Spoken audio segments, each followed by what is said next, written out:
북한이 10월 10일 자정 평양에서 노동당 창건 75주년 열병식을 열었다. 전례를 찾기 힘든 심야 열병식이었다. 전문가들은 이를 두고 전력을 숨기고 인원 규모를 줄이기 위한 것으로 예측했다.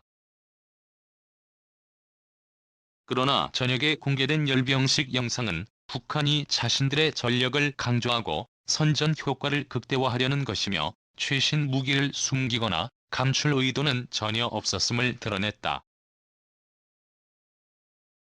짙은 어둠 속에서 화려한 조명을 사용해 군대와 군 장비를 효과적으로 전시했기 때문이다. 북한은 열병식 때마다 다양한 종류의 신무기를 공개해 군사력을 강조한다. 이번 열병식 역시 놀라울 정도로 많은 신무기를 줄지어 선보였다. 무기 백화점이 떠오를 정도다. 이를 통해 북한이 여전히 군 전력 증강에 막대한 투자를 하고 있다는 것을 확인할 수 있었다.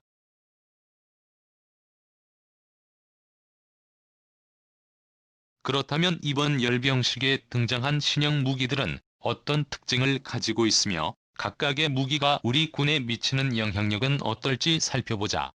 첫 번째로 살펴볼 것은 북한의 초대형 방사포 전력이다. 지난 몇 년간 북한은 미국과 정상회담을 통해 마찰을 줄이는 한편 초대형 방사포 등으로 불리는 대형 다연장 로켓이나 단거리 탄도미사일을 자주 공개하고 발사 시험도 시행하며 자신들의 무력을 강조했다.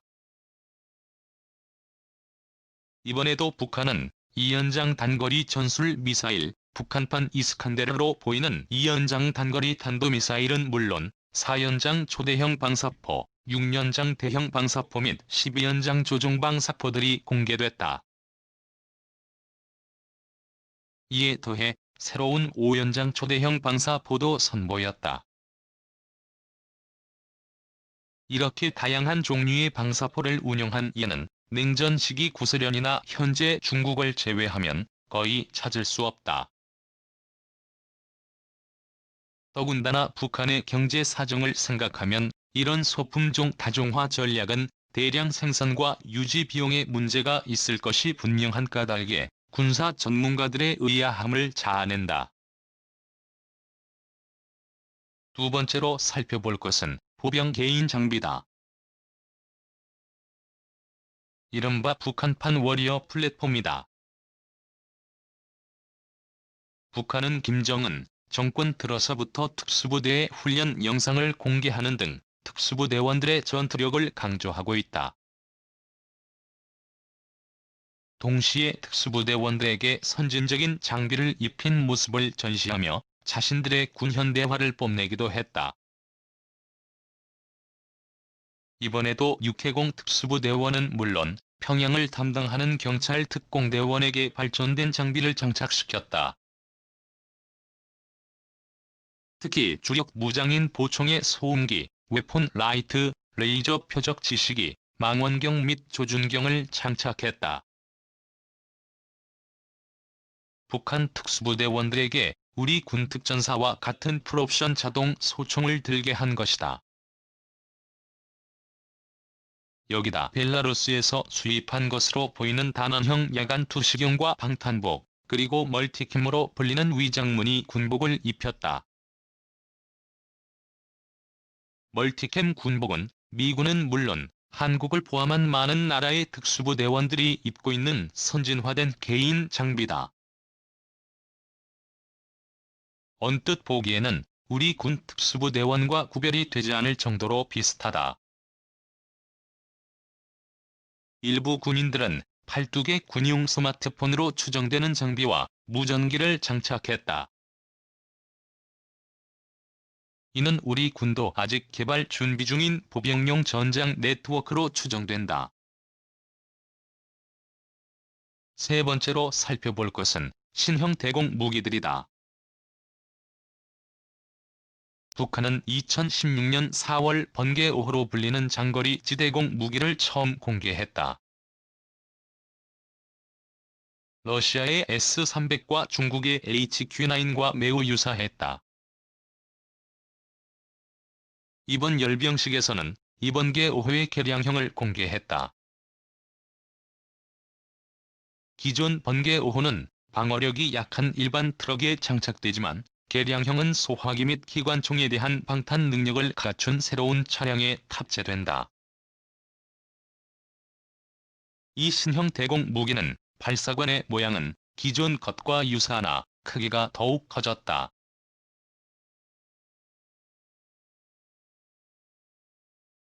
최소 100km 이상의 장거리에서 아군 항공기를 요격할 능력을 갖춘 것으로 예상된다.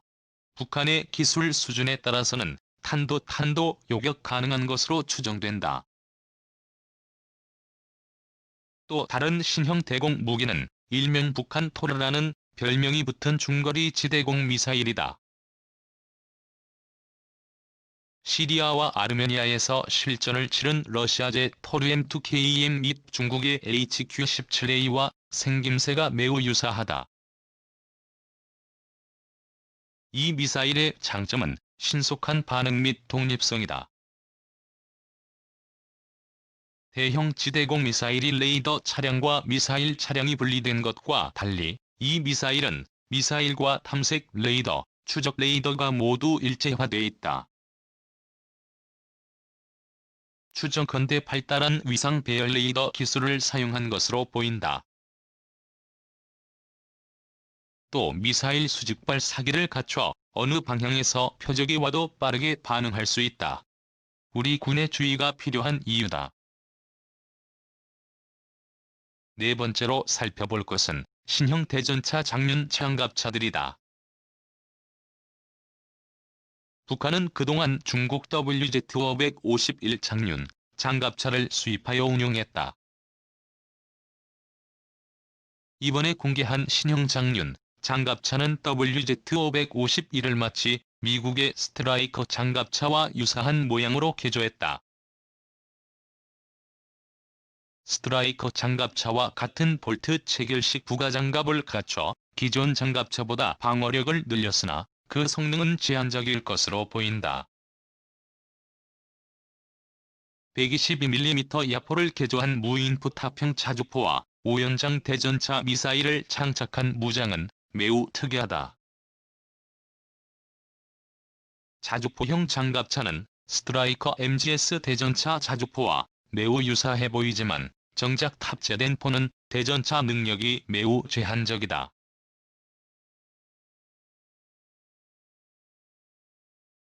오연장 대전차 미사일은 과거에 공개된 장거리 대전차 미사일보다 성능이 떨어지는 불세 대전차 미사일을 장착했다.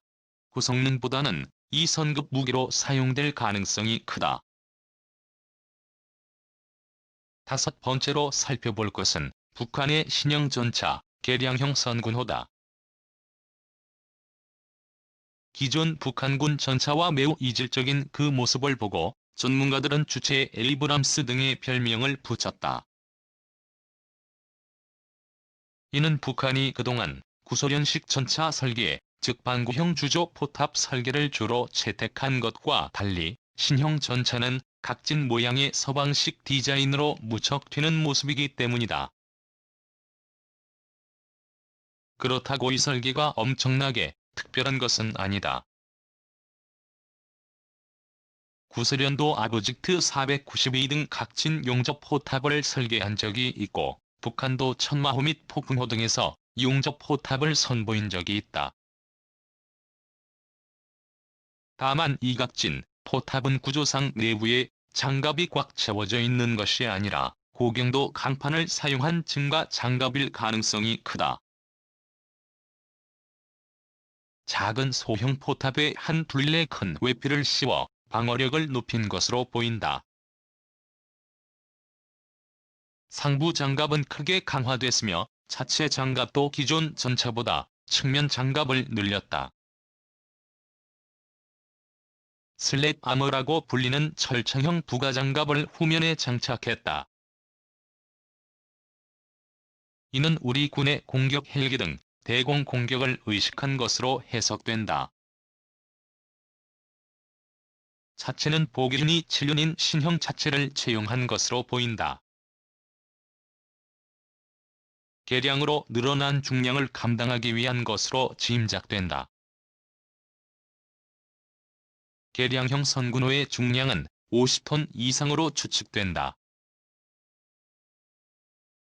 그 밖에도 신형 전차는 원격 조종식 유탄 발사기와 대전차 미사일 2기를 갖췄고 러시아의 아프가니트 능동 방어 장비를 갖춰 아군의 대전차 미사일을 요격할 수 있는 능력을 지닌 것으로 보인다.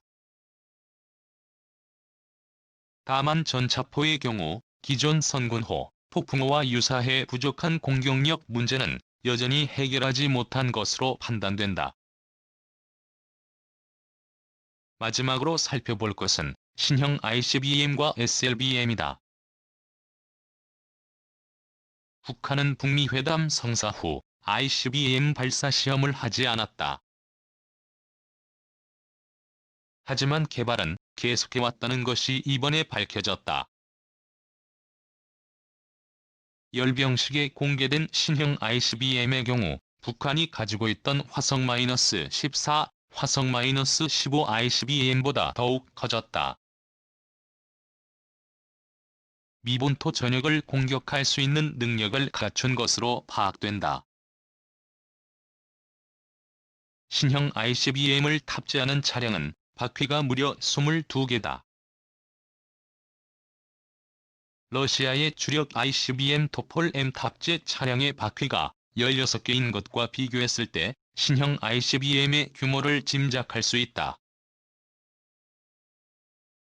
이렇게 크기가 커진 것은 두 가지 이유로 추측할 수 있다. 하나는 미국 전 지역에 대한 공격 능력을 갖추기 위해 사거리가 길어졌다는 점이다. 다른 하나는 다탄두 핵미사일로 개발됐다는 점이다.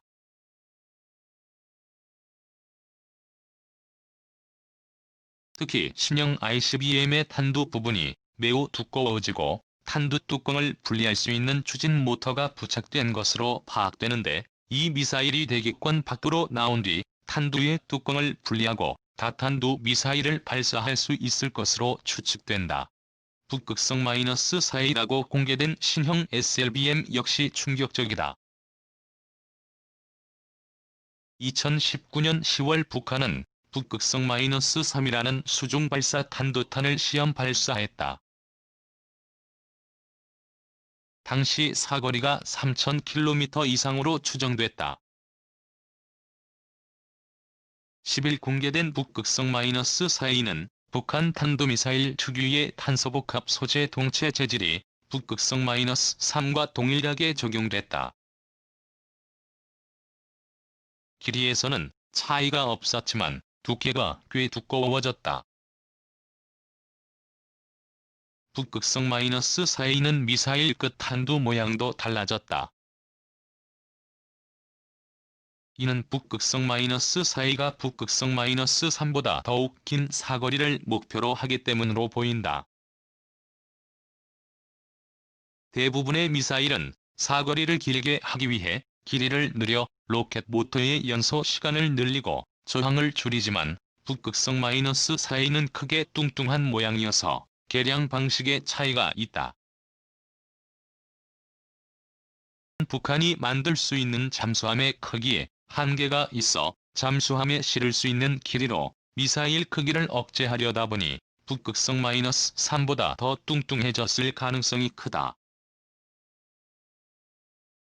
탄두 역시 북극성 -3보다 훨씬 뾰족한 모양으로 변경됐다.